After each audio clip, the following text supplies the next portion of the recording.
함께 묵상기도 드리겠습니다.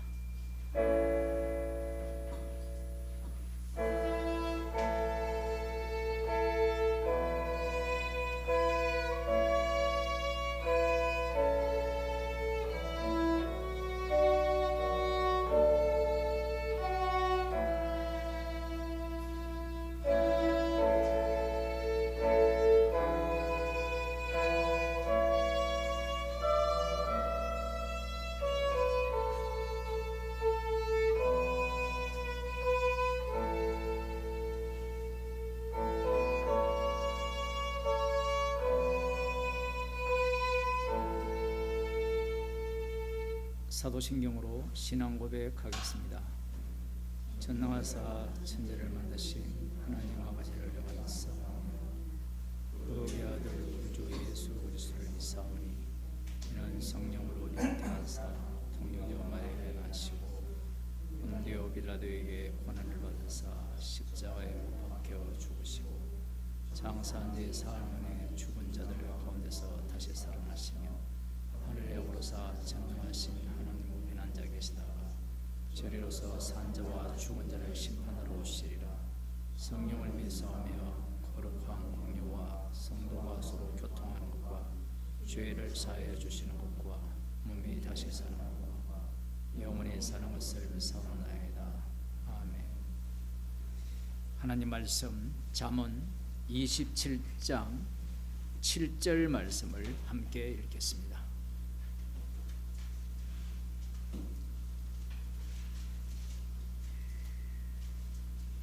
구약 성경 939쪽입니다.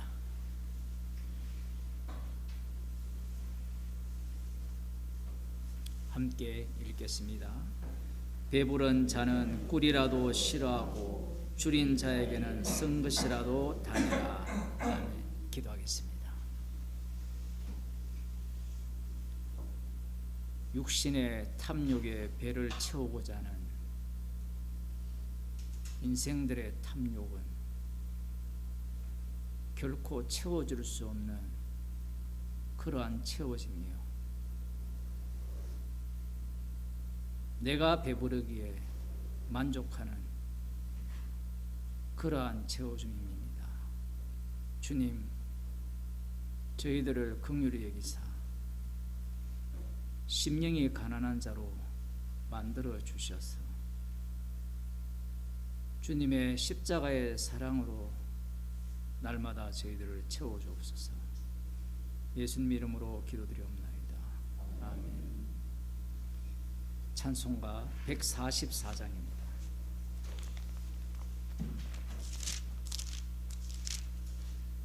(144장)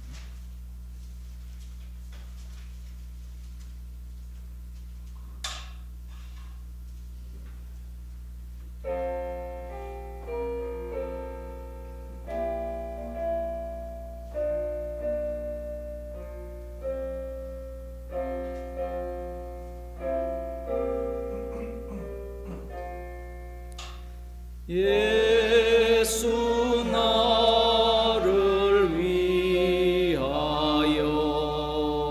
십자가를 질 때 세상 죄를 지시고 고초 당하셨 예수여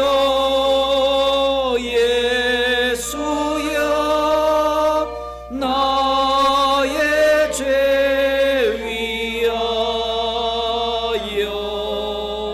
보배 피를 흘리니 죄임 받으소서.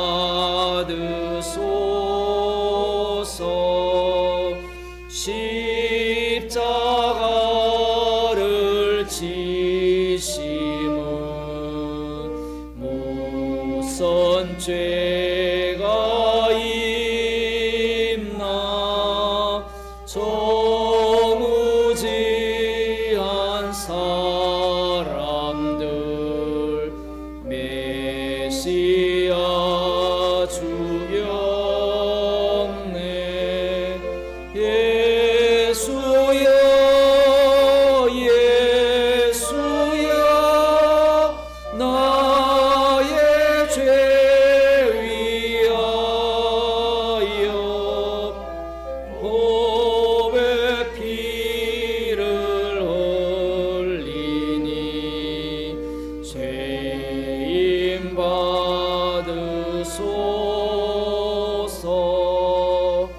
비와 같이 불건제 없는 이가 없네. 십자가의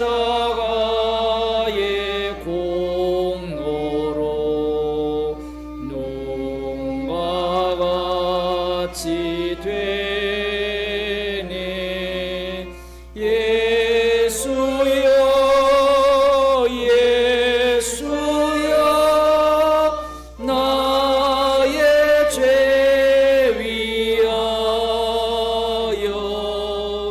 보배 피를 흘리니 죄임 받으소서.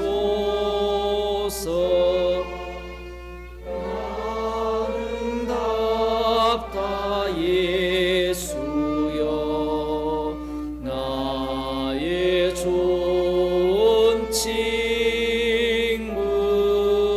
예수 공로 아니면 영원 영벌 받네. 예수여 예수여 나의 죄 위하여 보배 피를 흘리니 죄임 받으소서.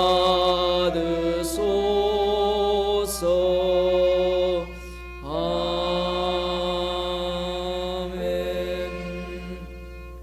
찬송가 468장입니다. 468장.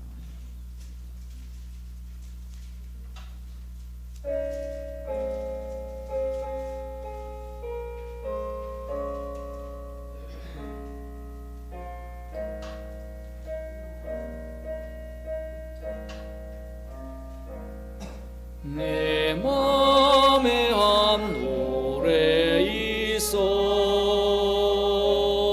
나 즐겁게 널 부르며 이 노래를 부를 때에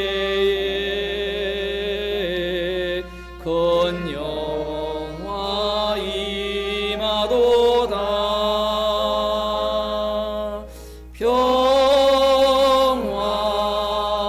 평화 하나님 주신 선물.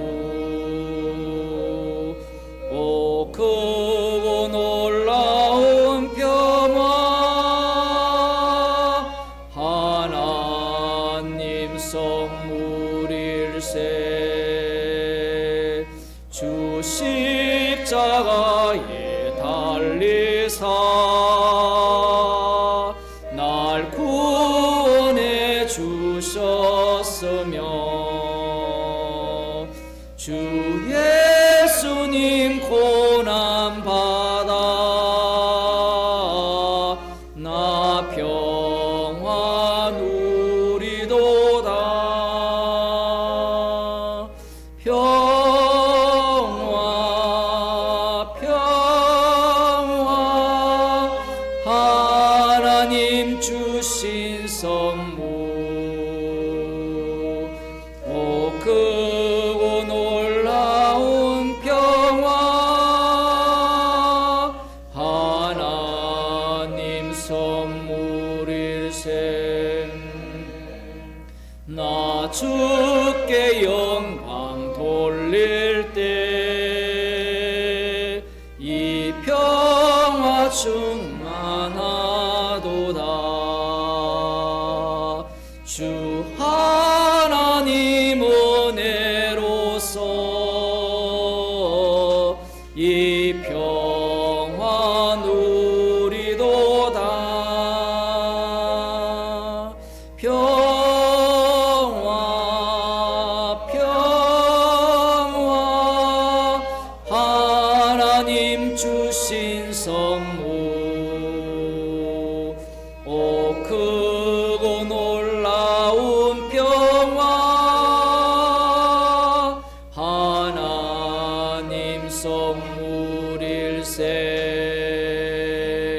이 평화를 얻으려고 주 앞으로 나아갈 때 주 예수님 우리에게 이 평화 주시리라. 평화 평화 하나님 주신 선물 오 크고 놀라운 평화 하나님 선물일세. 하나님 말씀 시편 89편 1절에서 4절 말씀을 교독하겠습니다. 구약 성경 866쪽입니다. 제가 한 절 읽고 여러분 한 절 읽도록 하겠습니다. 예스라인 에단의 마스 길 내가 여호와의 인자심을 영원히 노래하며 주의 성실하심을 내 입으로 대대에 알게 하리이다.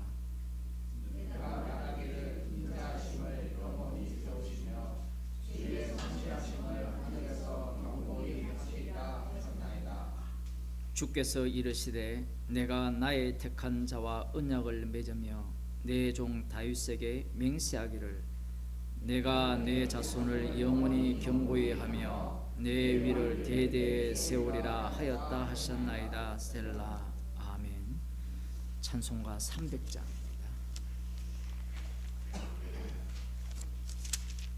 300장 예수께로 가면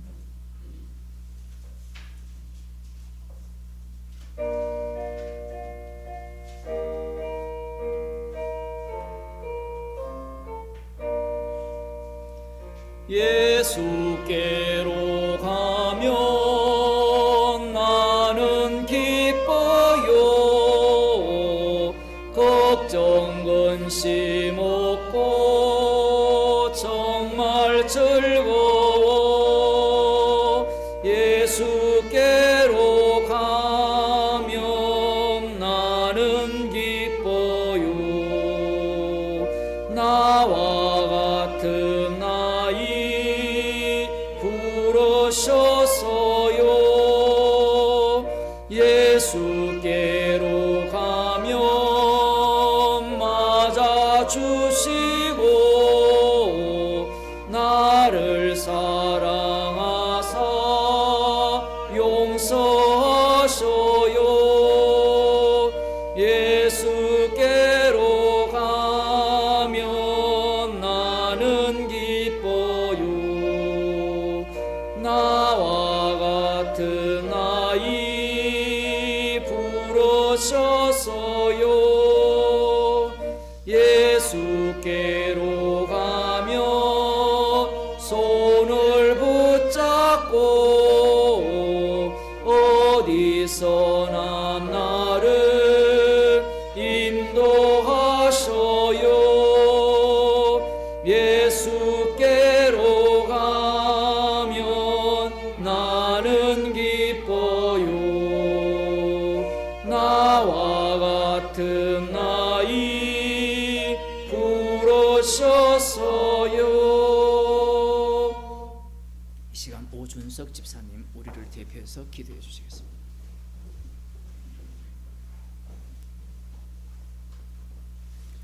기도하겠습니다. 한 주간도 육신의 정욕과 안목의 정욕과 이생의 자랑을 하며 살아가는 저희들을 십자가 앞에서 책망받는 자리로 인도해 주시니 감사합니다. 오늘도 주님의 십자가 피공로만 드러나게 하여 주옵소서. 예수님 이름으로 기도합니다. 아멘.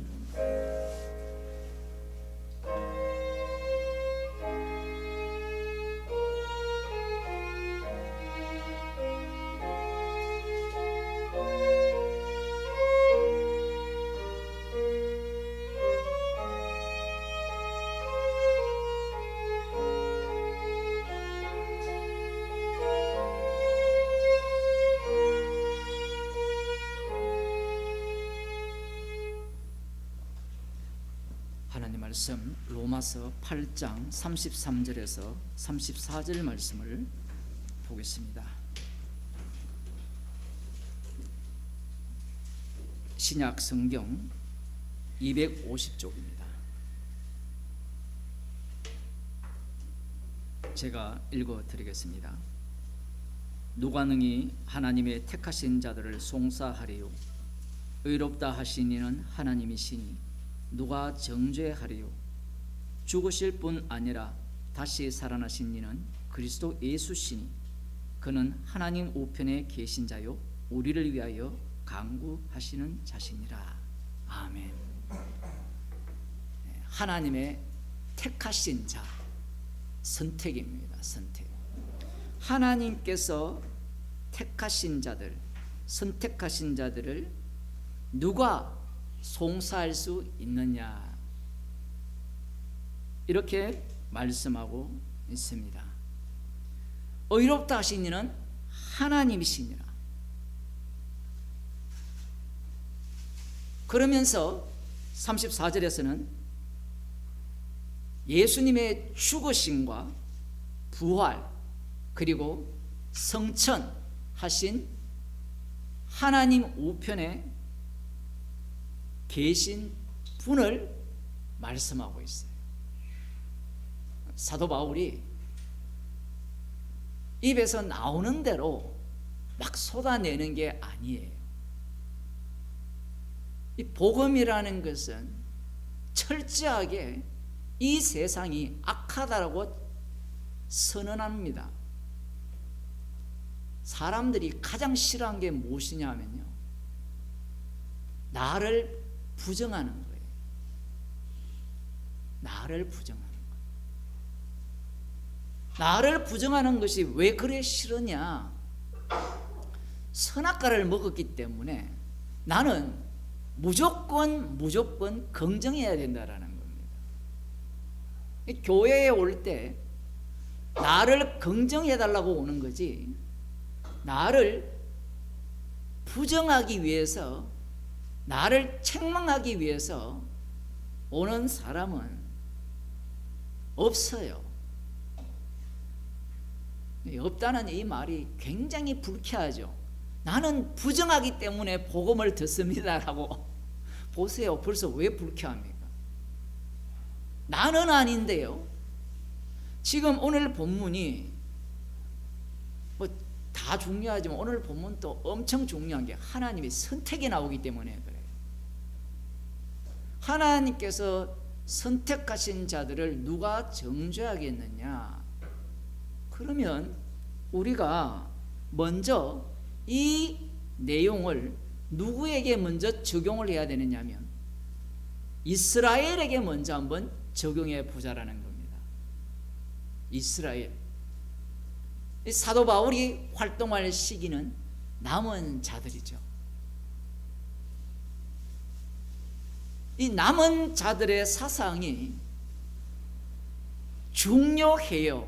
왜 중요하냐 하면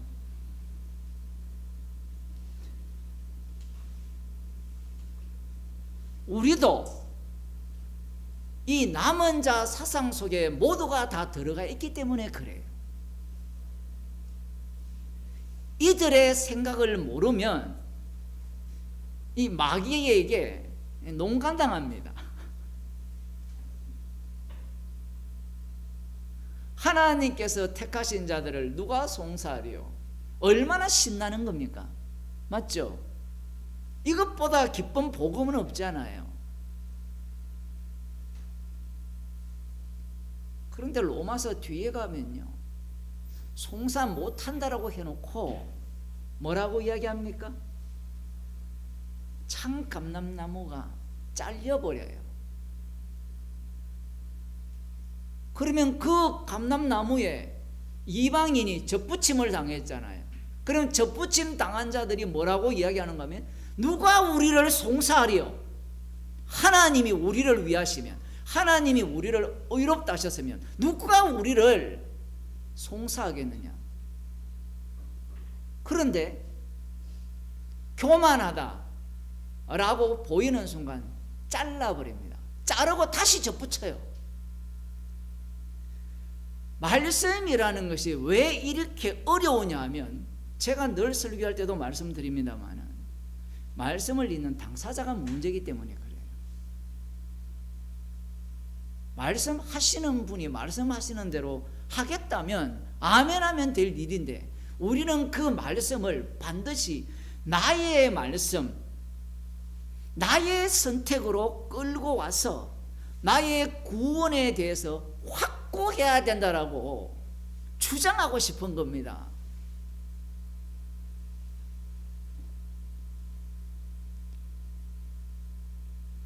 교회에 오는 모든 사람들이 그것을 인정받고 싶어 하거든요.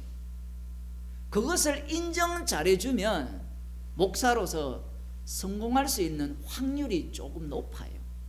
그걸 그렇게 한다고 성공은 못하는데, 형님을 잘 만나면요 대형교회 담임 목사가 돼요.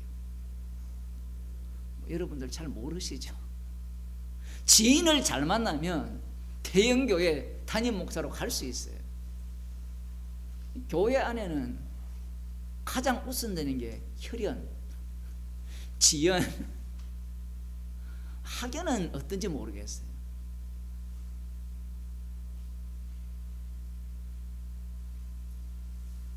사람들은 교회에 오는 목적이 절간에 가는 목적과 별반 다르지 않다라는 겁니다. 살아가는 자체가, 오늘도 집사님이 기도하셨습니다만 요한 1서에 나오잖아요. 육신의 정욕과 안목의 정욕과 이생의 자랑, 육신의 자랑거리들, 이러한 것들로 뒤덮여 살잖아요. 그 모든 것들이 누구를 위해 있습니까? 이 세상 자체가 누구를 위해 있어요? 악마를 위해서 있잖아요.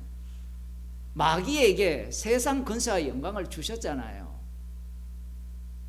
왜 동의를 안 하시는 것 같은데, 심지어 우리 목숨까지도 마귀한테 줘놨거든요. 목사들은 이런 이야기를 안 하는 것 같아요. 마귀는 우리의 목숨을 건드릴 수 없어. 건드리죠. 죽여버립니다. 예수님도 죽였잖아요. 그 마귀가 누구였습니까?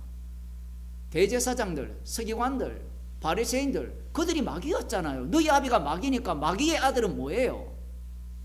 마귀죠. 세상 권세와 영광, 이 세상 권세, 예수님께 속한 그 나라와 이 세상 권세는 달라요.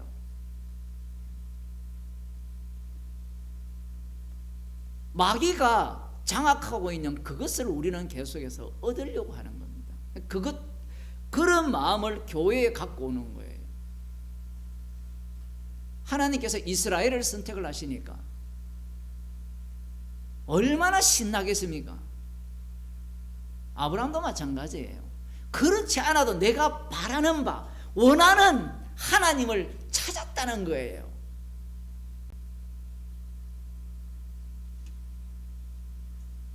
창세기 12장에 보면 그 내용이 고스란히 다 드러납니다. 아브라함이 기다렸던 하나님은 어떤 하나님입니까?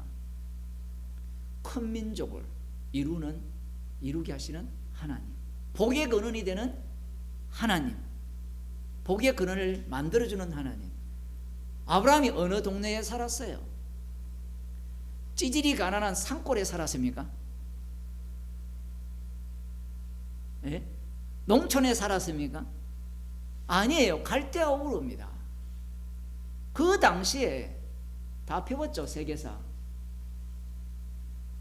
엄청나게 잘 사는 동네입니다. 그러면 하나님께서 불렀을 때 복의 근원이 된다. 너를 축복하는 자는 축복하고 저주하는 자는 저주할 것이다. 그러한 현상들을 자기가 사는 동네에서 다 목격을 했단 말이에요. 그러면 하나님께서 불러서 약속의 땅으로 데리고 가시면 하나님의 약속은 뻔하죠. 어떤 나라를 이루겠다는 거예요? 자기가 본 거, 갈대아 우르. 이것이 그대로 반복되는 게 예수님 당시의 남은 자들이죠. 남은 자들이 짐승의 세력하에 들어있잖아요. 짐승의 이 강력함은, 로마 제국의 강력함은 다윗 왕국보다 월등합니다. 다윗이 다스린 땅덩어리는 조그만하잖아요. 근데 로마 제국이 다스리는 나라는 어느 정도입니까? 비교가 안 되죠. 이것이 그냥 세상이 돌아가는 것이 아니라 다니엘의 예언에 의해서 돌아가는데, 그 상황과 형편을 만드시게 되니까 남은 자들이 꿈꾸는 메시아 왕국이라는 것이 그러한 왕국인 거예요. 이러한 어떤 욕망을 제공을 하니까 그러한 메시아 왕국을 소망하고 기다리는 겁니다. 제가 어제 우연히 저기 광화문 쪽으로 지나갈 일이 있었는데, 그 사랑제일교회가 요즘 거기서 모인다면서요. 예배당에 비가 새니까. 머리가 천재입니다. 누군가가 수백억을 헌금하기를 원하는 거예요. 정강훈이는. 빚센다는 거 간단하게 고치거든요. 얼마 안 듭니다. 거기에 보면 거창한 표현을 써놨어요. 자유통일 대한민국 비슷한 걸 써놨는데, 제가 그거 보면서 웃었어요. 자기들이 누구를 미워해요? 이재명을 죽이고 싶어 하거든요. 여러분은 그런 걸 잘 모르시죠? 제가 정치에 관심이 있어서 그런 게 아니라, 이 보험이라는 것이 이 세상에서 일어나기 때문에 그 동네에 다니는 교인들의 이 분노가요, 그들에 대한 분노가 하늘을 찌릅니다. 저놈만 사라지면 우리가 이 복음의 나라 대한민국을 이룬다라는 거예요. 몇 프로 지지입니까? 1.5%. 그러면 98.5% 다 죽여야 돼요. 예수님이 그렇게 복음을 전했습니까? 사도 바울이 그런 식으로 복음을 전했어요. 모든 것은요, 명분에 불과합니다. 돈벌이 하기 위해서 선동하는 거예요. 전두환 때도 그랬고 박정희 때도 그랬고, 권력을 유지하기 위해서 선동하는 겁니다. 교회라는 것은 항상 그래요. 그럼 일반 교회는 어떻냐? 전도라는 것, 선교라는 그러한 명분을 갖고 오는 거예요. 그런 명분을 갖고 오면서 우리가 이렇게 잘났다, 의롭다, 훌륭하다라는 것을 계속해서 교회에서 북돋아 줘야 되는 겁니다. 그걸 어디서 갖고 옵니까? 성경에서 갖고 오는 거예요. 성경에서 갖고 오니까 나하고 이 입맛이 맞는 거예요. 그런데 왜 예수님을 살해하느냐 하면, 예수님하고는요 입맛이 안 맞아요. 예수님의 말씀을 육으로 들으면 맛있어요. 근데 영어로 들으면 입맛 떨어져, 구역질 나. 하나님께서 우상 숭배자들에 대해서, 우상에 대해서 이 가정스럽다, 구역질 난다 했을 때, 이것은 인간들이 갖고 있는 태도예요. 여호와라는 분은요 구역질 납니다.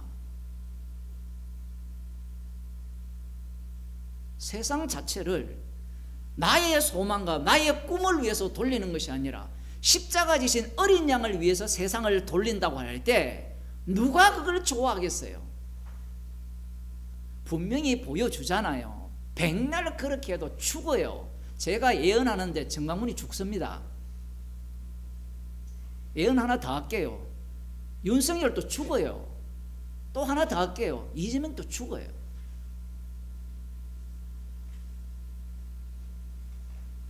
그런데 선악과를 먹은 자들은 이 죽음에 대해서 우습게 여기죠. 안 죽으려고 하니까. 이거 완전히 반대 모습을 보입니다. 일생에 매여 종노릇하면서 나 종노릇하지 않아, 죽음이 안 두려워.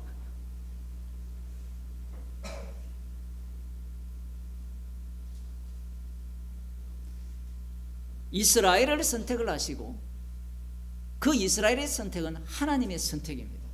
그러니까 하나님께서 선택을 하셨을 때 이 긴 역사 과정을 왜 이렇게 펼쳐내느냐 할 때는, 이 역사는요 십자가의 사랑을 드러내기 위한 역사예요. 그러면 그 역사 속에서는 인간의 죄악들의 깊이가 담겨 있어요.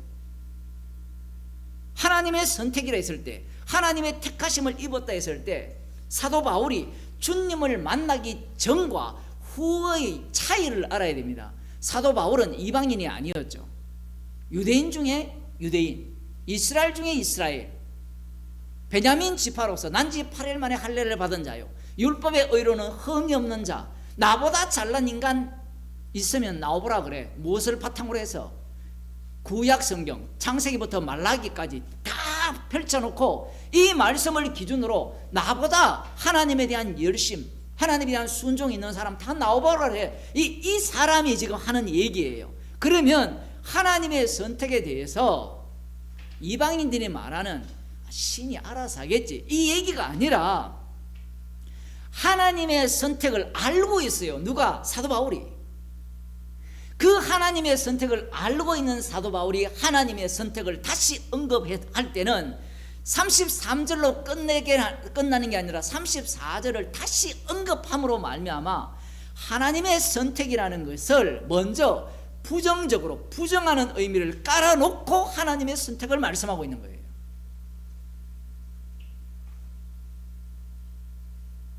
이렇게 되면 유대인들이 생각하는 하나님의 선택은 누구의 생각입니까? 악마의 생각이잖아요. 너희 아비가 마귀라 했으니까. 그 유대인들의 하나님의 선택은 어떤 선택입니까? 하나님께서 언약을 주시고, 로마서 뒤에 또 나오거든요. 언약이 있고 약속이 있고,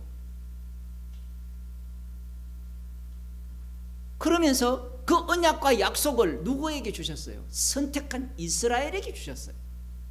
나의 택한, 나의 종에게 주셨단 말이에요. 그러면 그 선택을 이야기할 때 그 선택에서 내가 누락될 것이라는 사실을 인정하겠습니까? 눈이 있고 귀가 있고. 이사야 43장을 보겠습니다.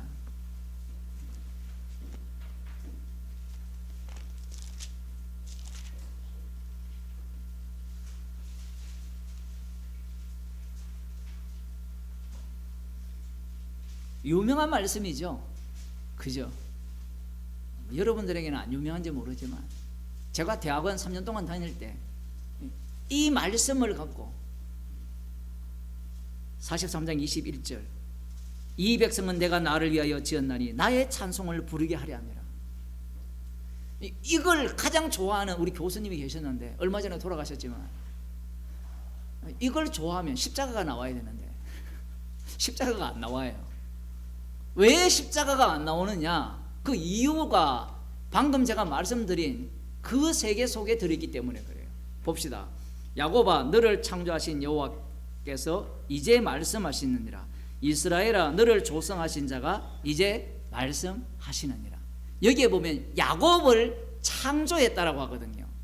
그러면 그 다음 이스라엘은 조성했다라는 거예요. 이 히브리어 성경 단어가 달라요. 창조는 만든 거고 조성은 빚어가는 겁니다. 그래서 야곱아, 너를 창조하신 여호와께서 이제 말씀하시느니라. 이스라엘아, 너를 조성하신 자가 이제 말하느니라. 이 말씀을 함으로 말미암아 야곱을 창조한 것과 이스라엘을 조성한 내용을 둘 다 담아야 여호와 하나님의 실체가 드러난다는 거예요. 이 둘 중에 하나를 빼버리면 그 여호와는 가짜 여호와라는 겁니다. 그런데 이 말씀을 들을 때 어느 누가 이스라엘 속에 야곱이 들어있어서 이 야곱은 부정당해야 되고, 처음 창조한 야곱은 부정당해야 되고, 그 창조당한 자를 부정시키면서 새롭게 조성하신 이스라엘만 드러나야 된다라고 누가 생각하겠느냐 얘기예요. 내가 이스라엘이면 이스라엘이지 않습니까? 이런 논리를 우리들이 펴잖아요. 우리가 예수님을 믿고 복음을 알았을 때 이 이중적인 사건을 인정을 할 수 있느냐라는 거예요. 인정하기가 굉장히 어려워요. 사실 불가능해요. 왜냐하면 내가 심판자이기 때문에 심판자는 정의를 내려요. 옳음을 내리기 때문에 옳은 자리로 자기를 옮겨버립니다. 너는 두려워 말라. 내가 너를 구속하였고 내가 너를 지명하여 불렀나니 너는 내 것이라. 지명하여 부를 때 부르는 방식이 구속의 방식이에요. 여기에 나오는 구속이라는 것은 우리가 흔히 말하는 기업을 물은다, 고엘사상이라는 단어입니다. 너를 구속할 때 기업 값을 지불했다라는 거예요. 하나님이라면, 창조주 하나님이라면 그냥 부르면 되잖아요. 창세기에 보면 말씀하시면 그냥 말씀대로 되어지잖아요.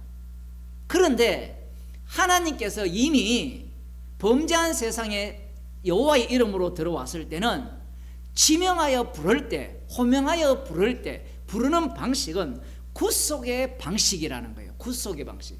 값을 지불하여서 부른다라는 겁니다.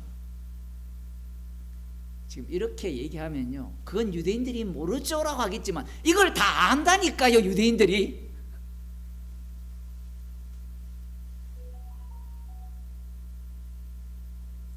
값을 지불하여서 불렀는데 너는 내 것이라 이야기합니다. 자, 보세요. 하나님의 소유로 만든 거예요. 야곱을 창조하시고 이스라엘을 조성하신 것은 하나님의 소유라는 거예요. 그러면 하나님의 소유라고 했을 때, 자, 이것을 유대인들이 본다면, 이스라엘이 본다면 우리를 어떻게 정의 내리겠습니까? 우리는 하나님의 소유다라고 할 거 아니에요. 맞죠? 하나님의 소유라고 했으니까 말씀대로 믿어야 되잖아요. 그러면 하나님의 소유라면 하나님이 버릴까요, 안 버릴까요? 하나님의 이름을 위해서 불렀잖아요. 그럼 버릴까요, 안 버릴까요? 안 버린다라는 게 이스라엘의 생각이고 유대인들의 생각이고 오늘날 예수 믿는 자들의 생각이에요. 아니, 목사님, 우리가 어떻게 똑같습니까? 오늘날 논리가 뭐냐면 예수 믿으면 반드시 천국 간다는 거예요. 그 말이 맞다니까요. 여기서도 마찬가지예요. 절대로 안 버립니다. 하나님이 절대로 안 버리는데 다 버려버려요. 누구까지 버립니까? 하나님의 아들까지 버리거든요. 하나님의 아들을 버렸다 할 때 사람들은 이 하나님 아들의 버리심에 대해서 장난으로 생각해요. 왜 장난으로 생각하느냐 하면 예수님은 하나님이기 때문에. 우리도 모르는 사이에 그 생각을 갖거든요. 그렇지 않습니까? 진짜 버렸다니까요. 왜냐하면 예수님은 히브리서에 보면 피와 이 혈과 피와 육체로 구성되어 있거든요. 피와 육체로 구성되어 있다는 것은 우리 인간이 당하는 걸 똑같이 당한다는 겁니다. 근데 그 버림이 지옥에 버리는 거예요. 아버지께서 버리는 겁니다. 그 예수님이 기도하실 때 아버지 어찌하여 나를 버리시나이까 라고 할 때 우리는 너무 훌륭해가지고 예수님은 하나님의 아들이니까 어찌하여 나를 버리시니까 그냥 기도했다. 그냥 저만 그런 생각합니까? 여러분 그런 생각 안 해요. 하나님이니까 그냥 그렇겠지. 그게 아니에요. 그 아들을 버렸다는 것은 이미 이 세상 자체는 다 버림받았다는 거예요. 그 속에 누가 가장 먼저 들어가 있습니까? 남은 자 유대인들이 거기에 들어가 있는 거예요. 내 것이라 했을 때는 이 내 것은 철저하게 여호와를 위해서 사용하겠다는 겁니다. 전체적으로 보게 되면 여호와의 것이기 때문에 여호와의 이름을 전가하기 위해서 너를 어떻게 다루겠다? 최종적으로 버리겠답니다. 별로 안 놀라시는 분위기인데 유대인들 입장에서는요 이걸 못 받아들여요. 예수님이 말씀하셨죠. 아들을 사랑한다는 거예요. 그럼 아들이 누굽니까? 유대인들 쪽에서는 자신들이 하나님의 아들이죠. 그죠? 그런데 예수님 자신이 하나님 아들로서 아들을 사랑한다라고 할 때는 너희들은 다 어떻게 한다? 미워한다는 얘기예요. 이는 내 사랑하는 아들이요 내 기뻐하는 자라고 하늘이 열리고 음성이 들렸잖아요. 사랑하는 아들이요 기뻐하는 자는 예수님 뿐이에요. 그 나머지는 뭐였습니까? 유구한 역사를 통해서 드러난 하나님의 아들이라고 여겨지는 그 이스라엘은 아들 아니라는 얘기예요. 아들 아니면서 아들이 어떠한가를 어떤 역할을, 어떤 기능을 하실 것인가를 보여주는 역할이 이스라엘이라는 겁니다. 이제 이렇게 되면 화가 날 거 아닙니까? 장난칩니까? 장난. 그럴 것 같으면 세상을 왜 만들어요? 그런 놀이를 같으면 아예 만들지를 말죠. 이런 분노가 일어나야 돼요. 반드시 복음을 전하면 그런 시비가 일어납니다. 이스라엘 같은 경우에는 하나님의 말씀은 말씀대로 믿어야 되지. 하나님의 소유라고 했으니까 소유는 절대로 버릴 일이 없다라는 거예요. 그게 이들의 신학이에요. 그게 하나님의 선택이라는 그 신학 사상이라는 겁니다.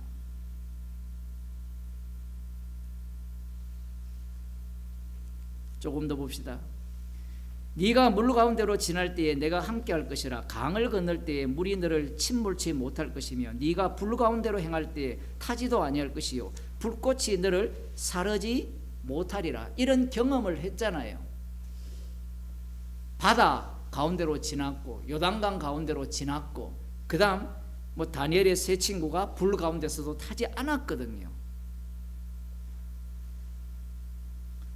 이러한 말씀을 할 때 이 말씀을 조금 전에 분명히 야곱을 창조하고 이스라엘을 조성하신 그 하나님이 말씀하신다라는 것을 집어넣어야 되는데 안 집어넣어요. 그러면 이들은 이 말씀을 뭘로 보느냐 하면 하나님이 우리를 보호했다라고 생각하는 보호. 홍해를 가르고 요단강을 물을 멈추게 하여서 우리를 보호하셨다라고 생각을 하는 겁니다. 보호하신 게 아니라 앞서 너를 구속했다라고 하잖아요. 값을 치르고 구원했다라는 거예요. 그러면 바다를 맨땅같이 지나고 이 요단강을 건넜을 때, 불 가운데서 살아났을 때 그 모든 것들은 무엇과 연관되어 있는가 하면 구속과 관련되어 있어요. 그런데 육에 속한 자들은 무엇에 관심이 있습니까? 예수님을 대할 때 마귀가 뭐라 했습니까? 네가 하나님의 아들이면 바다 가운데로 지나가 보게 하라, 이 얘기거든요. 돌로 떡덩이 만드는 거나 홍해 바다를 갈라서 마른 땅처럼 만드는 게 똑같아요. 그게 하나님의 아들을 답다라는 겁니다.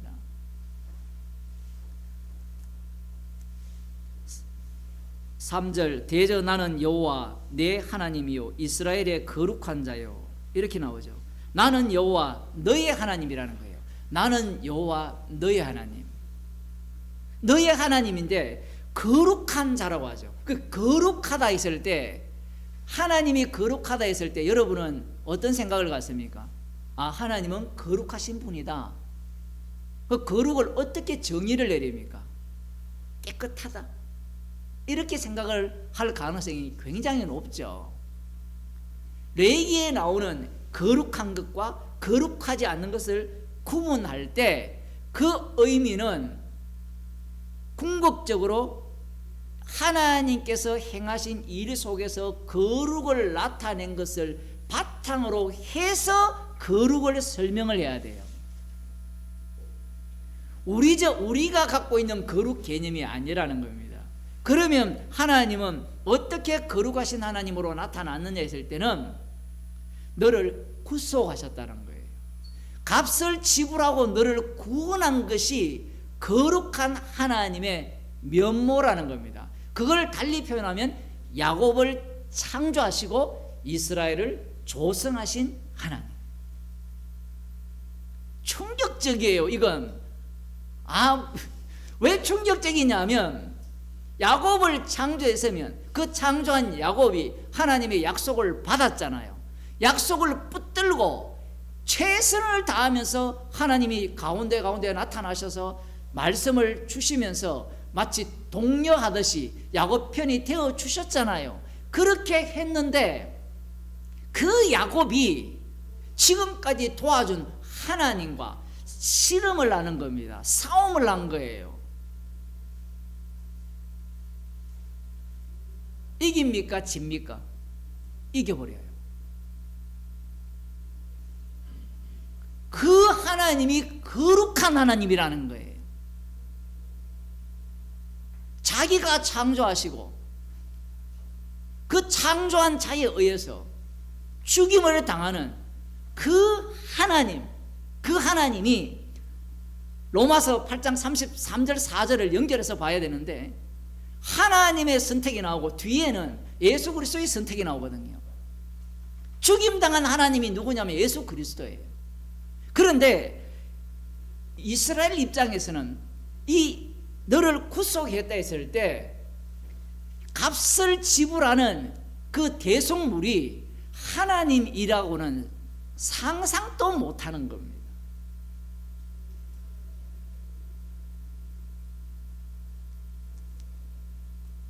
계속해서 거룩하신 하나님이 나오는데 네 구원자이심이라. 이 구원자, 이 말도 구속자라는 거예요.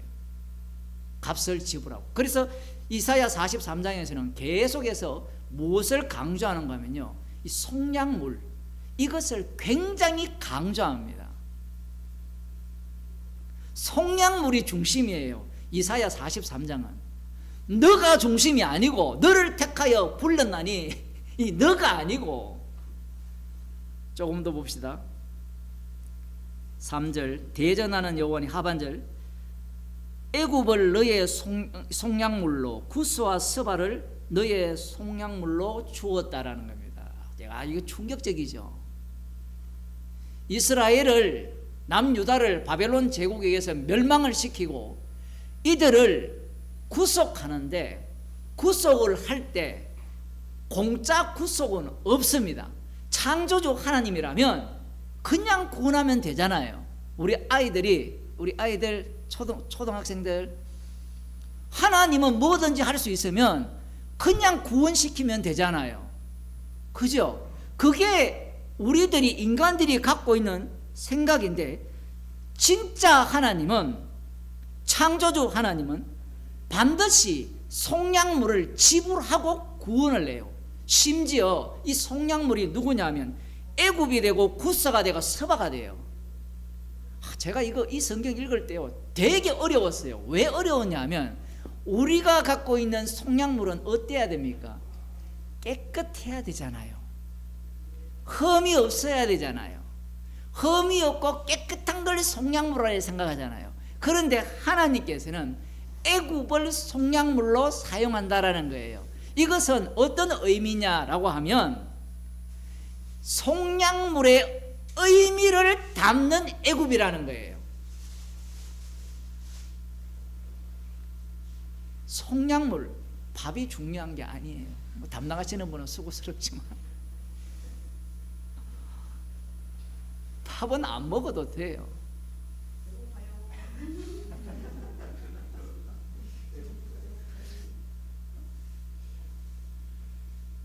방금 우리 권사님 소리가 남은 자 유대인들이 갖고 있는 마음의 태도예요. 그 예수님은 생명의 떡을 주시려고 하는데 우리는 배고프잖아요. 그러니 예수님의 말씀이 구역질 나는 겁니다. 이 교회가 그런 거예요. 오늘 부활절이잖아요. 사람들이 부활절을 날 교회 왔을 때 이 부활이라고 하면 긍정적인 이미지잖아요. 희망이 솟고, 그때 부활절 날 누가 많이 올까요? 가난한 자, 거지들이 많이 와요. 성산절도 마찬가지잖아요. 그들에게 떡을 주지 않고 복음을 주면요, 나가기도 전에 아마 예배당에 가래 뱉고 나갈 겁니다. 제가 지하철 타고 다니면요 별별 사람을 다 보거든요. 저는 이렇게 걸어다니면서 관찰을 잘해요. 뭘 하는지. 지하철에서 가래 뱉는 사람도 있고요, 전화기를 오늘 또 오는데 스피커폰으로 틀어놓고, 연세는 한 저보다 한 10살 좌우, 그분은 저를 볼 때는 제가 새파랗게 보이지만 죄송합니다만 조금 시끄럽습니다. 끊더라고요. 복음을 주면요, 가래로 받는 정도 같으면요 괜찮아요. 죽여버립니다. 죽여버려요. 다시는 상종하지 않도록 만들어버려요. 여러분이 복음을 전해보세요. 안 놀아요. 언제 연락 오는 거면 죽었을 때 연락 와요. 죽어도 연락 안 오죠.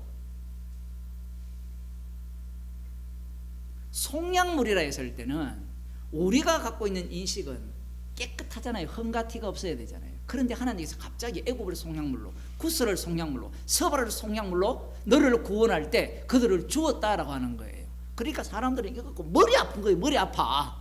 아니 속량물이 되려면 깨끗해야 되는데 하나님께서는 자신의 구원 방식이 그들은 그림자로서 그 역할만 하도록 한 거예요. 그거나 동물이나 뭐가 달라요? 동물이 어떻게 죄를 용서합니까? 안 된다 하잖아요, 히브리서에서는. 그런데 흠 없는 동물이라 하니까 속량물은 반드시 흠이 없어야 된다고 우리는 정의를 내려버리잖아요. 여기에서 속량물의 정의가 깨져버립니다. 왜 이렇게 깨버리냐면 계속해서 인간들은 말씀을 주면 말씀을 갖고 자기가 정의를 내리고 답을 찾기 때문에 그래요.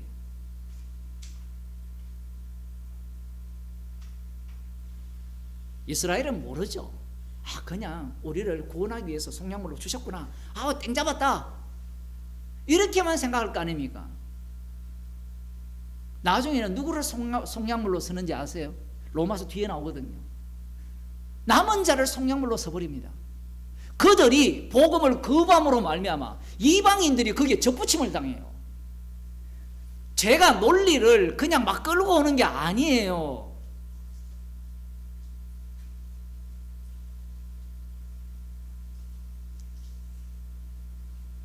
사절 내가 너를 보배롭고 존귀하게 여기고 너를 사랑하였은즉 내가 사람들을 주어 너를 바꾸며 백성들을 네 생명을 대신하니라. 이게 또 나오거든요. 너를 사랑하고 존귀하게 여겼기 때문에, 보배롭게 여겼기 때문에 사람들을 주어서 너를 바꾸며 백성들로 네 생명을 대신하게 했다는 거예요. 누가 너 때문에 죽었다라는 거예요. 죽음으로 말미암아 너가 어떻게 되었다? 구속함을 입었다라는 겁니다. 그러면 자기들이 구속함을 입을 자격이 있어요, 없어요? 없어요. 왜 없느냐 하면 지금 이 자체가 거룩한 여호와를 드러내기 위한 여호와께서 홀로 일하심의 사건이에요. 상황이라는 겁니다. 여기에 내가 들어갈 자리가 없는 거예요. 야곱을 이스라엘로 창조하신 야곱을 이스라엘로 조성하셨으니까 그 다음 자기는 나는 나다라고 규정을 하겠죠. 하나님만이 나는 나다라고 규정하거든요. 이름이 뭐냐 할 때 나는 나다라고 하시잖아요. 예수님도 내가 길이요 진리요 생명이다라고 하시거든요. 하나님만이 하실 수 있는데 인간이 거기에 끼어들어서 나는 구원받았다 이런 소리를 하려고 하는 거예요.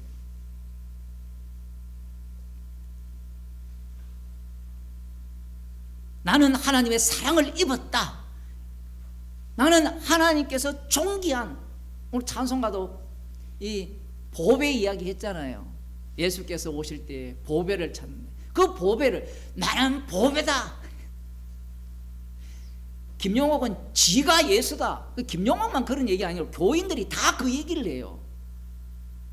그 논리가 광화문만 있는 게 아니라 모든 교회가 나는 보배다라는 거예요. 그 사상을 누가 갖고 있는 거예요? 유대인들이 갖고 있는 거예요. 그 보배라고 여기니까 예수님이 오니까 살과 피를 주신다고 하니까 대화가 통합니까? 안 통합니까?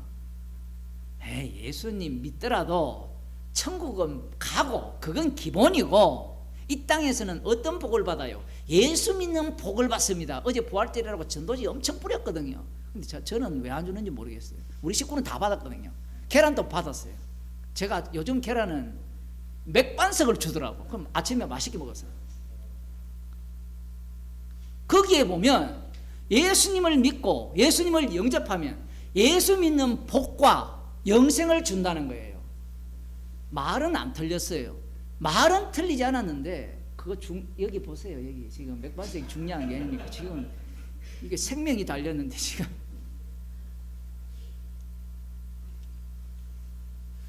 말은 다 맞아요.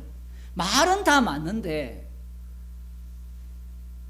문제가 뭐예요? 예수 믿는 복이 뭐냐는 거예요. 그러면 그 복은 네가 정의를 내리라는 거예요. 예수님을 믿겠다고 덤빈 네가 정의를 내리라는 거예요. 여러분, 목사님 딸 고생입니다. 고생. 목사 딸이기 때문에 정의를 자기가 내려요. 복을. 그러면 이 세상에 복을 받고 그 복을 정광훈 목사가 지금 주잖아요. 매달 10,000원만 내면, 아까 들으니까 저도 얼핏 들었거든요. 신문도 구독해야 되고 뭐도 해야 되고 해서 매달 40,000원만 내면 연금을 200만 원씩 받게 해주겠습니다. 단 1,000,000명이 가입하면. 맞나요? 또 가짜뉴스 퍼뜨리면 안 되잖아요. 이게 얼마나 사기입니까? 저도 하겠어요. 여러분, 매달 5,000원만 내세요. 매달 1,000,000명이 아니라 10,000명만 가입하면 매달 50만 원씩 드리겠습니다. 언제? 몇 살부터? 65세부터. 근데 그 태극기 부대 대부분 할머니 할아버지거든요. 한번 가보세요. 그 천재라니까. 다 죽어요. 죽으면 누구 소유입니까? 자기 소유예요. 신천지도 마찬가지죠. 14만 4천 계속 외치잖아요. 근데 20년 전에 신천지에 들어갔던 사람들, 죽은 사람 몇 사람일까요? 숫자 세워본 사람 있나요? 이거 정말 돈벌이가 너무 잘 되는 거예요. 그걸 교회는 뭘로 바꿔버립니까? 세습으로 바꿔버리잖아요. 어떤 분이 그러더라고. 여기 있는, 이번에 어디입니까? 서초동에 있는 그 큰 교회, 거기도 한 10년 20년 있으면 세습한다고 미리 예언합니다.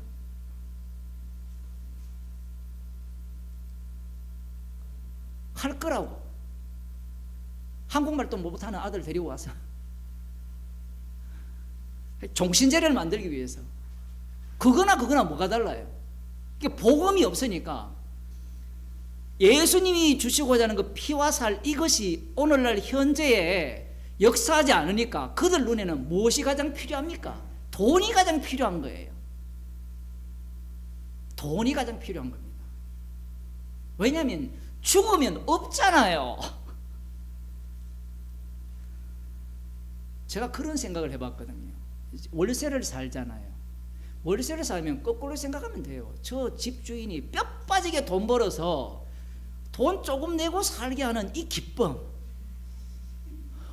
권사님 아멘 했잖아요.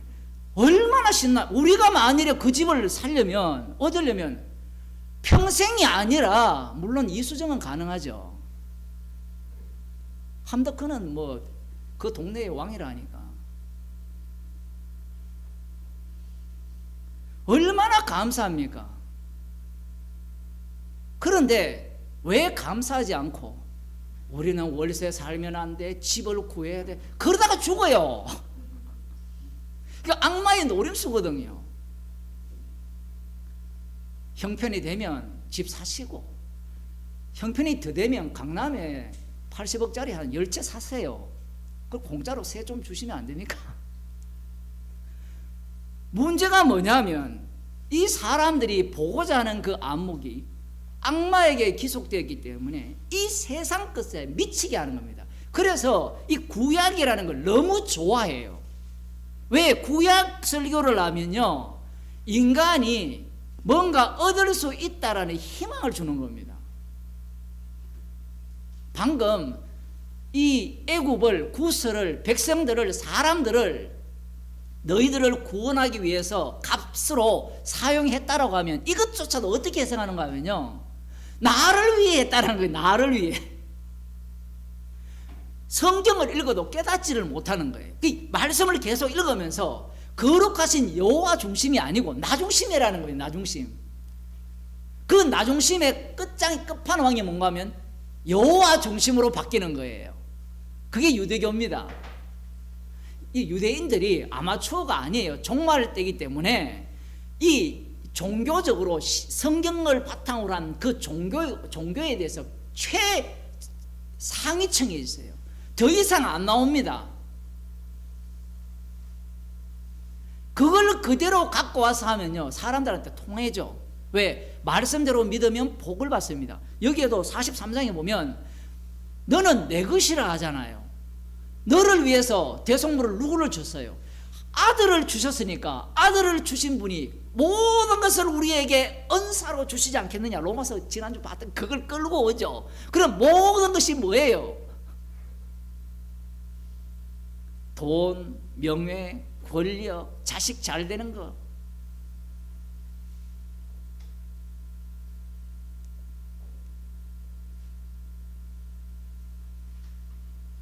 (5절에) 두려워 말라. 내가 너와 함께하여 네 자손을 동방에서 오게 하며 서방에서 너를 모을 것이며 내가 북방에서 이르기를 북방에게 이르기를 놓으라. 남방에게 이르기를 구려하지 말라.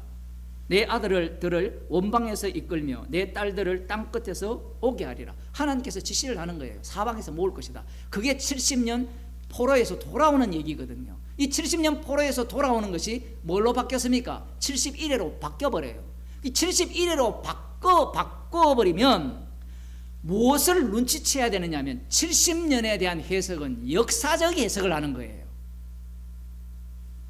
역사적 해석이라는 것은 70년이 지나면 돌아온다라는 거예요. 그것은 누구나가 다 알 수 있죠.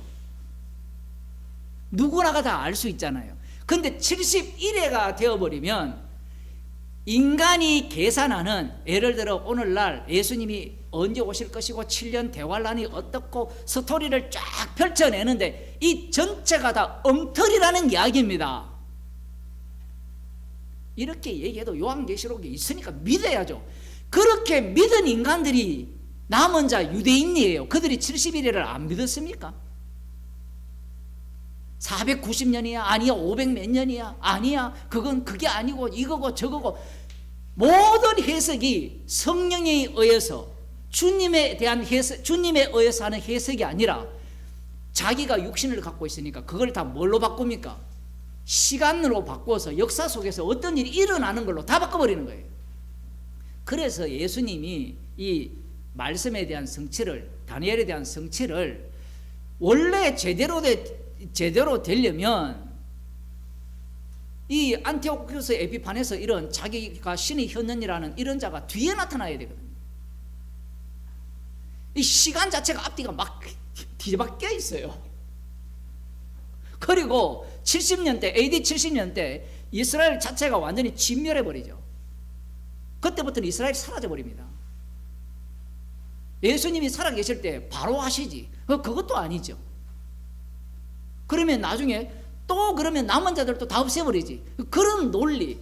그러면서 지금 또 뭐라고 이야기하는가 하면 로마서를 해석하면서 남은 자는 이스라엘과 온 이스라엘이 구원받을 것이라니까 유대인들 있잖아요. 지금 유대인들. 그들이 구원받을 거라. 또 이렇게 해석을 하는 거예요. 그 역사적 해석을 가장 잘하는 사람이 다니엘입니다. 그 다니엘이 그 해석법이 틀렸다는 것을 누가 또 보여주는가 하면 세례 요한이 보여줘요.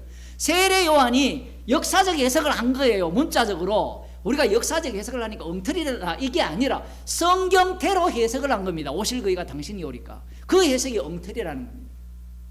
이렇게 되면 예수님 앞에서 인간의 모든 해석은 뭘로 드러나야 돼요? 엉터리로 드러나는 겁니다. 왜냐하면 인간은 해석을 할 때 무엇을 겨냥하고 있기 때문에 그래요. 나의 구원을 겨냥하고 있기 때문에 그렇습니다. 심지어는 이런 복음적 설교를 들었을 때도 이것이 주님이 역사하게 되면 이게 엉터리네요 라고 고백할 수밖에 없는 게, 왜? 이 복음 설교를 들어서 구원을 얻는 게 아니라 주님이 친히, 오늘도 나오거든요. 이 로마서 계속해서 나옵니다. 히브리서에 나오고 영원한 대제사장으로서 지금 또 살아계셔서 친히 우리를 위해 간구하시기 때문에, 친히 우리를 도우시기 때문에 우리가 구원을 받은 거지, 내가 복음을 들어서 구원을 받는 건 아니잖아요.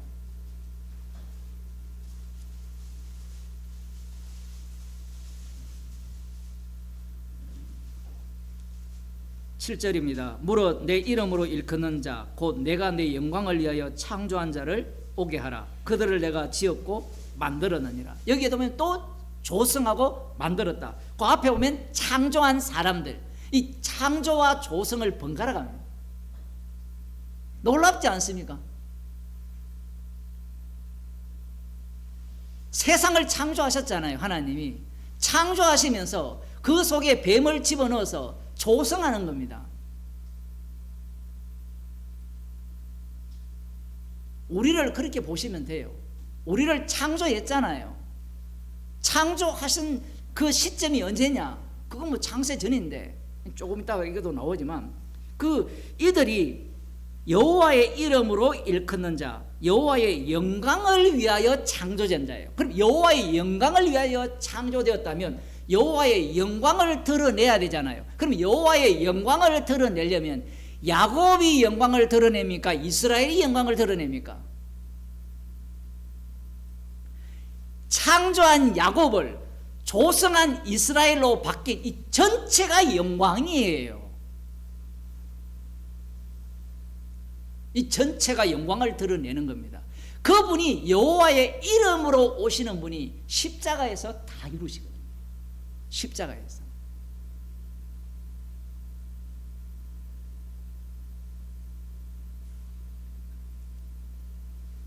봅시다. 여호와의 이름으로 일컫는 자, 내 영광을 위하여 창조한 자들을 지었고 만들었으면 그 다음 이들의 모습이 어떠해야 될까요?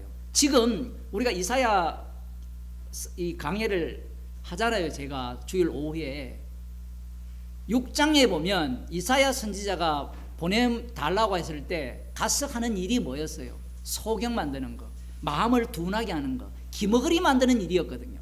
그러면 이들이 기머거리가 되어서 말씀을 듣지 않고 포로로 잡혀갔잖아요. 그러면 포로로 잡혀갔다가 그 값을 지불하고 구원을 받았다면 돌아온 그들의 모습이 소경이어야 됩니까? 눈을 떠야 됩니까? 이사야는 잘 안 읽으니까 뒤에 뭐 이야기 안 해도 돼요. 눈을 떠야 되잖아요. 마음이 둔하지 않고 민감하게 말씀에 반응해야 되고, 그 다음 귀가 열려서 말씀이 들려야 되잖아요. 그런데 놀랍게도 봅시다. 8절, 눈이 있어 소경이요 귀가 있어도 기머거리인 백성을 이끌어 내라는 거예요. 이야, 정말 이 말씀이 얼마나 오묘합니까? 놀랍습니까? 속량물을 끝까지 포기하지 않겠다는 게 거룩한 하나님이에요. 분명히 포로에서 돌아왔잖아요. 돌아왔는데 그들의 모습이 소경이고 기머거리라는 겁니다.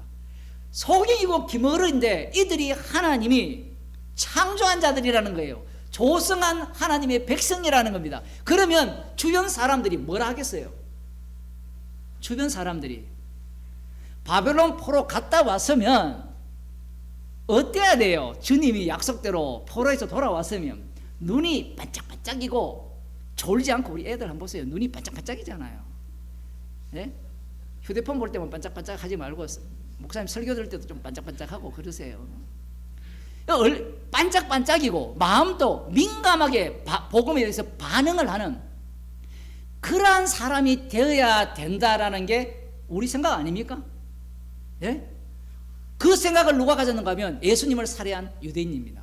바리새인과 서기관들이 눈이 빵 뜨였어요. 귀가 열렸어요. 마음이 둔하지 않습니다. 선지자들의 말씀에 대해서 심려를 기울여서 듣잖아요. 11조를 어떻게 합니까? 여러분은 11조 안 하잖아요. 아예. 근데 그들은 의와 인과 신을 버렸다니까. 의와 인과 신은요, 우리 쪽에 설 수 있는 게 아니에요. 그러면 사람들은 또 의와 인과 신을 넣어서 11조 해야 됩니다. 이건 정신병자죠. 플러스 하는 게 아니에요. 11조는 예수님의 몸이 11조거든요. 근데 그들은 눈이 뜨인 겁니다. 말라기 선지자가 예언을 했잖아요. 제대로 하나님의 그 창고를 제대로 11조를 하면 창고를 채우겠다는 겁니다.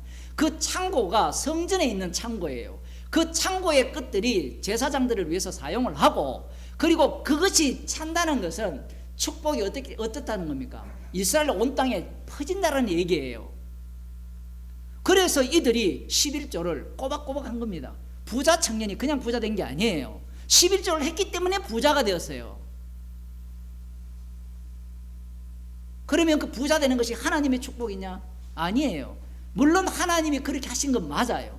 그러면 본인이 11조를 해서 복 받기 위해서 뭘 했을까요? 이들은 우리는 11조 하면 그냥 복 준다라고 생각할 가능성이 다분히 높아요. 그런데 순복음 교회는 11조 하면 복 준다 했을 때 11조 한 사람이 그 복을 받기 위해서 목숨을 갖다 바치거든요.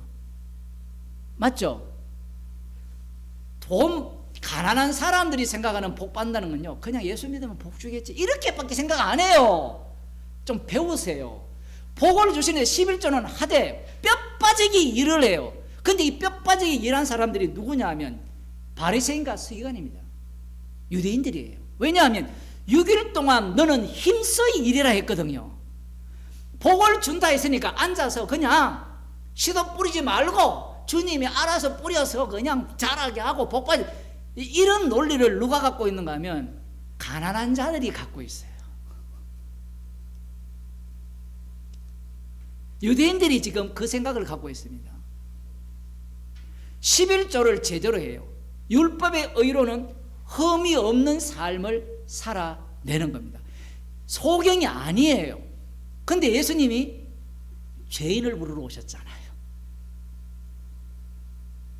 이들이 이사야를 외웁니다. 지금도 유대인들이 이사야를 외우거든요. 이사야는 노래이기 때문에 다 외워버립니다. 유행가 한 200개 외우는 사람이 있잖아요. 그죠? 권사님 뭐 트로트 한 50개 외우죠? 못 외워요? 와, 참 세상에 물들지 않은.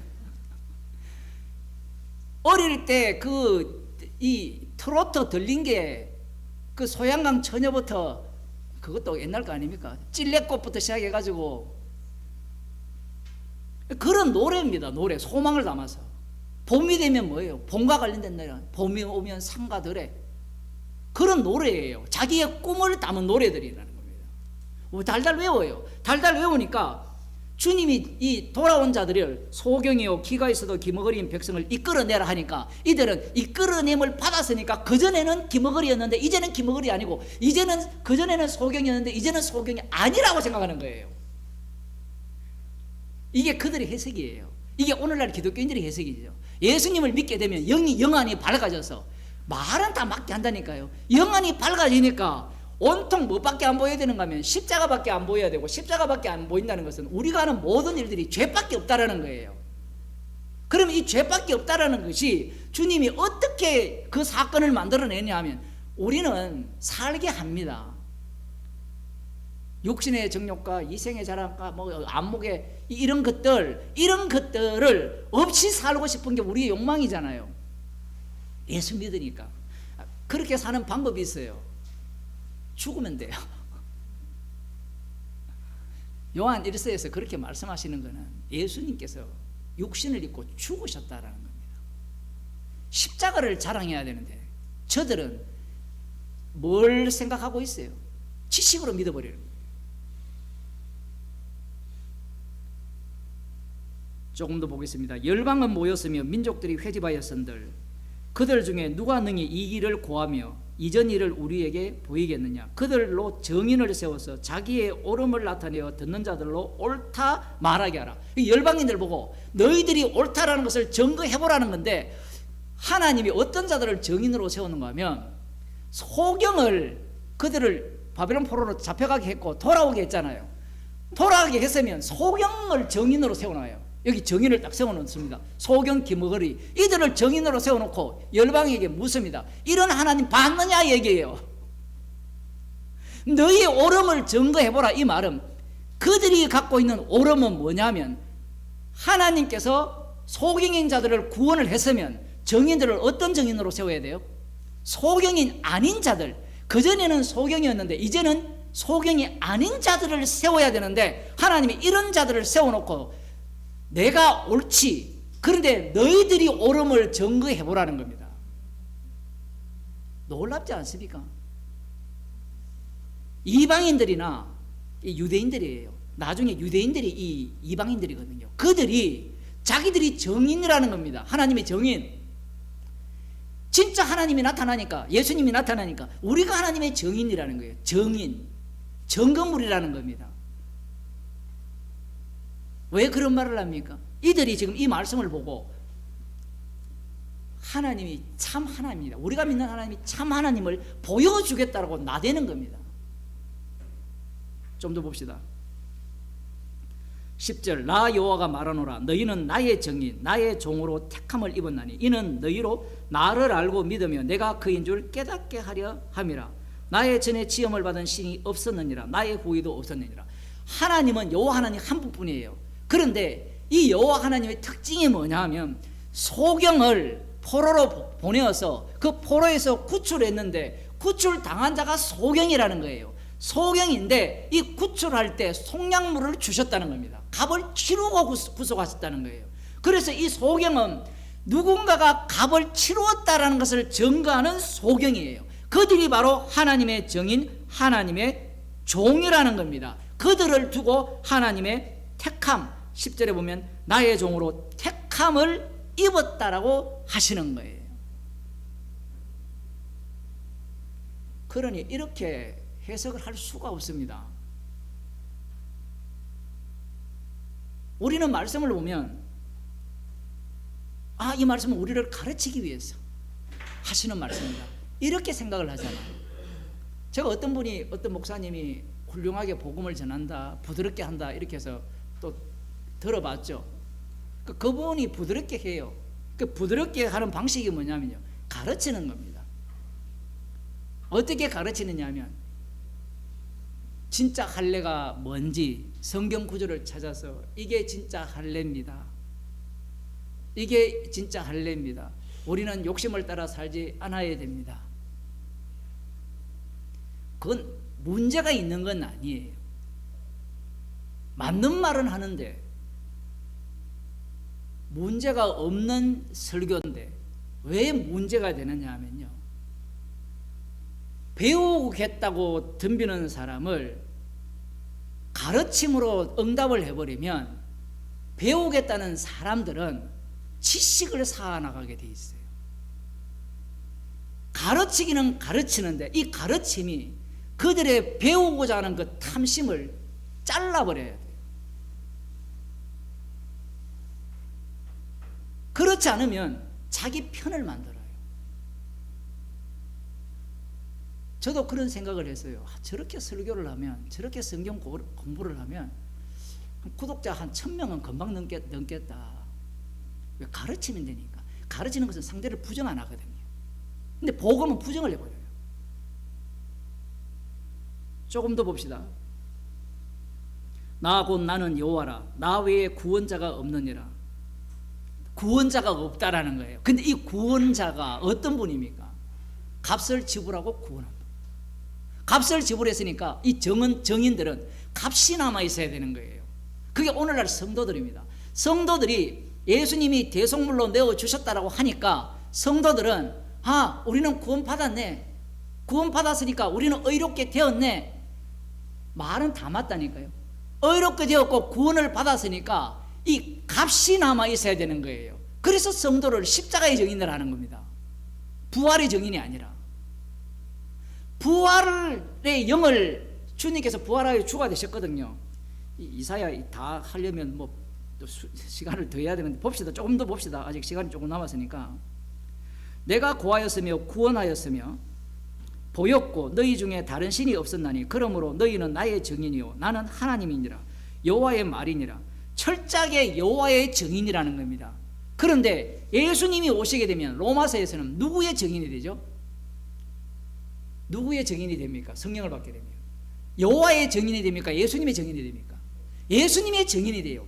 여호와의 이름을 드러내는 이스라엘이었는데 예수님이 여호와의 이름으로 오시니까 예수님이 여호와를 증거하는 게 아니고, 증거하는 건 맞는데 이게 어려운 게 이거예요. 여호와의 이름을 증거하는데 그 여호와의 이름이 뭘로 바뀌어버렸냐면 예수 이름으로 바뀌어버려요. 어떤 사람들은 창세기부터 연구를 해보니까 예수님도 여호와의 이름으로 오셨으니까 참된 하나님을 증거하는 거니까 예수님도 하나님을 증거하는 분이다 이렇게 들어가잖아요. 즉 그 논리가 무엇이 문제냐면 사도 바울이 지금 8장 33절 34절에서 하나님의 선택을 이야기하면서 예수 그리스도의 죽으심과 부활과 하나님 우편의 자리를 언급하는 이유를 모르는 겁니다. 하나님의 이름이 뭘로 바뀌었어요? 여호와의 이름에서 예수 그리스도의 이름으로 바뀌어버린 겁니다. 예수 그리스도의 이름으로 바뀌어버리면 하나님의 이름에는 대속물이라는 것이 자기 자신이 아니었잖아요. 값을 지불할 때 자기를 주신 게 아니잖아요. 그런데 예수 이름으로 오게 되면 이 하나님의 선택은, 하나님이 의롭다 하시는 방식은 자기 아들을 아끼지 아니하시고 내어주시는 하나님이 돼요. 자기 아들을 내어줬다는 말은 아들이 누굽니까? 하나님이잖아요. 자기를 죽이신 거예요. 즉 그 내용을 담고 있는 겁니다. 이렇게 되면 하나님의 선택을 나는 인정해요, 믿어요 라고 하는 자들이 다 엉터리가 되는 겁니다. 그래서 지금 33절에서는 하나님의 선택이 나오고 34절에서는 예수 그리스도의 죽으심과 부활과 하나님 우편의 자리를 언급하는 거예요. 본래 구약적으로 하면 우편의 자리에는 누가 있습니까? 여호와 하나님이 우편에 계시거든요. 권능의 손의 자리가 하나님이에요. 여호와 하나님이 우편의 자리입니다. 그런데 예수님이 오심으로 말미암아, 예수님이 십자가에 달려 죽으심으로 말미암아 그 우편의 자리에 예수님이 올라가게 되는 겁니다. 예수님이 올라가게 되면 예수님이 이 땅에서 죽으시고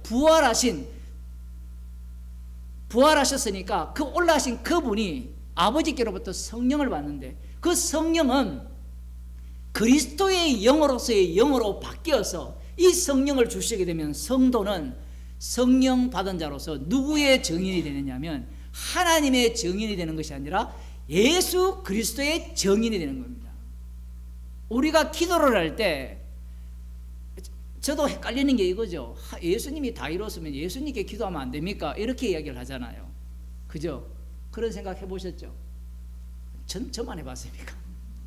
근데 사도 바울은 하나님께 기도를 해요. 왜 하나님께 기도를 해야 되느냐 하면요, 하나님은요 가짜 하나님을 드러내면서 십자가에 달려 죽으시고 부활하신 그분의 아버지로서의 하나님을 드러내기 때문에 그래요. 그래서 우리가 아버지께 기도를 하면서 예수 이름으로 하잖아요. 그러면 아버지께 기도하는 것은 예수 이름으로 하기 때문에 그 아버지는 1차적으로 우상 아버지가 될 가능성이 100%예요.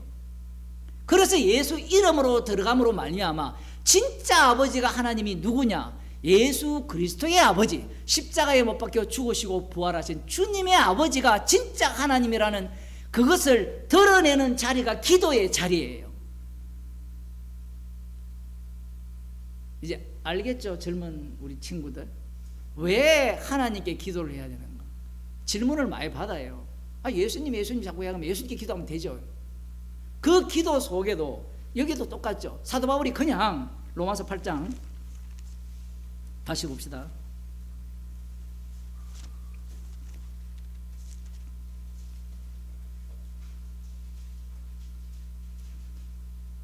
누가 능히 하나님의 택하신 자들을 송사하리요 의롭다 하신 이는 하나님이시니. 날 건드리지 말라 이게 아니라 성도의 몸에는 이 예수 그리스도의 고난이 담겨있기 때문에 그래요. 그 뒤에 보면 누가 정죄하리요 죽으실 뿐 아니라 다시 살아나신 이는 그리스도 예수시니 그는 하나님 우편에 계신 자요 우리를 위하여 간구하시는 자니라. 그 성도는 십자가 사건이 작동하는 자리라는 거예요. 작동하는 자리, 아는 자리가 아니라. 그래서 성도는 뭘 자랑하니까 피를 자랑하는 거예요. 피를 자랑한다는 것은 자기는 죄인으로밖에 안 드러나요. 사람들이 오해하는 게 뭐냐면 피를 자랑하니까, 피뿐이다라고 이야기하니까 사람들은 이 말을 뭘로 받는가 하면 나는 잘났다로 들어요. 희한하죠. 이게 언어 규칙이. 본인이 말을 할 때 나 잘났다라 말하기 위해서 말을 쏟아내니까 복음을 전하는 자들에게도 그렇게 생각을 하는 거예요. 지금 사도 바울이 왜 이렇게 하나님의 선택을 하나님의 의롭다 하심으로 끝내지 않고 예수 그리스도의 죽으심과 그의 부활과 그의 성천 하나님 우편의 자리를 왜 언급하느냐, 이 얘기는 자기가 유대인이었잖아요. 하나님의 선택이라는 것은 엉터리라는 겁니다. 사람들은 하나님 의롭다 했으니까 됐죠, 이게 논리예요.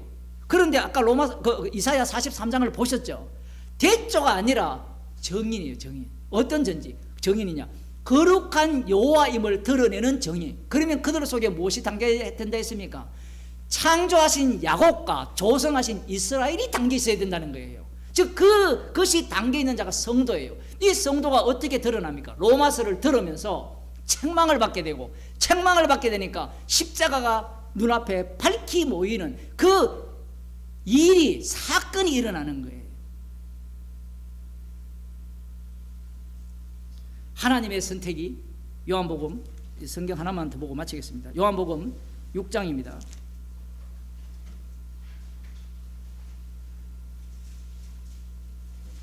70절입니다.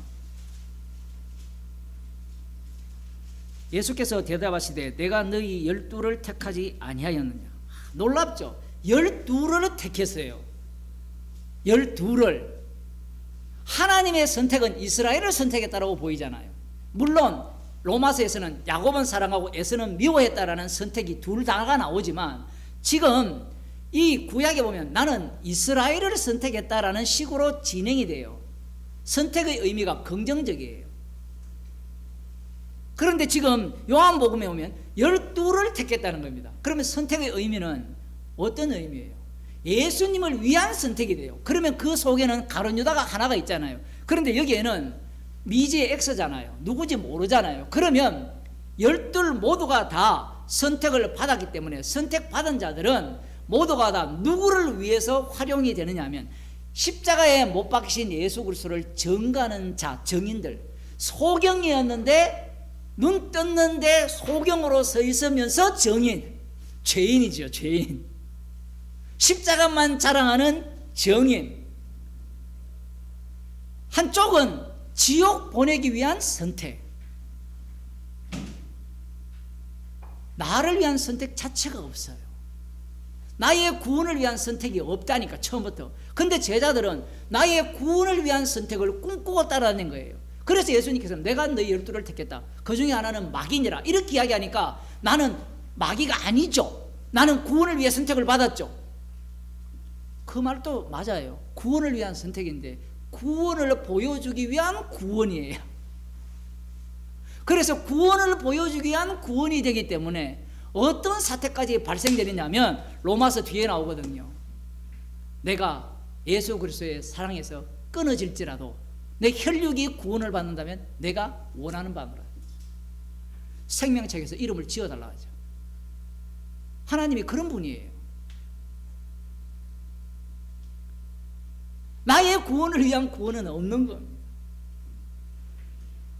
그래서 지금 이 예수님의 선택이 됩니다. 예수님의 선택은 물 세례받고 올라오실 때 이는 내 사랑하는 자요 내 기뻐하는 자라. 하나님의 선택이 있죠. 하나님께서 택하신 자가 예수 그리스도고, 그 택하심을 받은 예수님이 선택을 다 한 거예요. 다 해가지고 한쪽은 지옥을 보내고 한쪽은 천국을 보내는데, 이것도 천국 보내고 지옥 보내고 할 때 천국 간 자들에게도 방금 천국 보내고 지옥 보내는 이 기능이 같이 작동한다는 겁니다. 그래서 성도는 날마다 부정당하고 죽어야 되고 십자가만 자랑하는 죄인 중에 괴수로 드러나는 겁니다.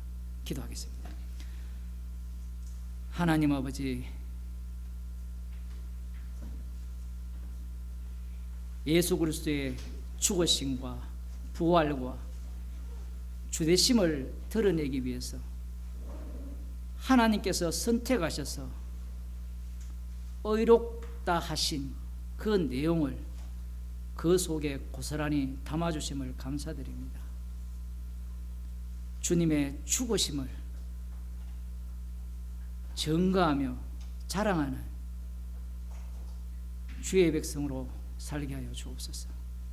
주 예수 그리스도의 은혜와 하나님 아버지의 크신 사랑과 성령의 교통하심이 날마다 죄가 드러나면서 예수 그리스도의 죽으심만을 자랑하기를 소원하는 주의 백성에게 축원하옵나이다.